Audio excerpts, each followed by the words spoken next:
વૃક્ષો વિનાની ધરતી કેશ વિહોણા શીશ જેવી ઉજ્જડ લાગે છે. આજે વૈશ્વિક સ્તરે ગ્લોબલ વોર્મિંગની અસર આપણે જોઈ રહ્યા છીએ. પર્યાવરણમાં થતો બદલાવ, ઋતુઓમાં થતો બદલાવ, કમોસમી વરસાદ અને અત્યારે ગરમીની અકળામણના લીધે જનજીવન ખોરવાયું છે.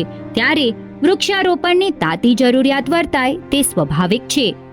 ગ્લોબલ કચ્છ અને કચ્છ મિત્ર આયોજિત જીવદયા અને અનુકંપાનો મહાયજ્ઞ અંતર્ગત સુખનું સરનામું અ સસ્ટેનેબલ એન્વાયરમેન્ટ પ્રોજેક્ટ દ્વારા કચ્છને નંદનવન બનાવવાનું બીડું ઝડપ્યું છે. ગ્લોબલ કચ્છ અને સદભાવના ટ્રસ્ટ દ્વારા હમણાં સુધી કચ્છમાં 24,000 ઝાડોનું વૃક્ષારોપણ થયું છે.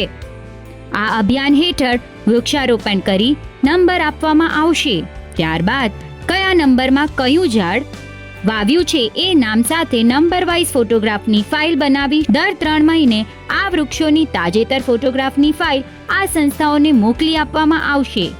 વૃક્ષના ઉછેર અને જતનની પણ સંપૂર્ણ કાળજી રાખવામાં આવી છે.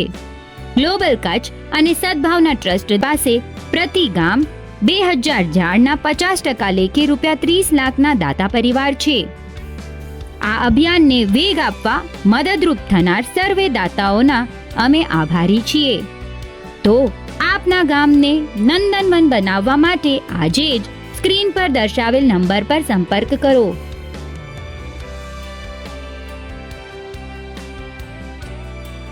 વધુ વિગત માટે કમ્યુનિટી સિટી એપ જોતા રહેશો.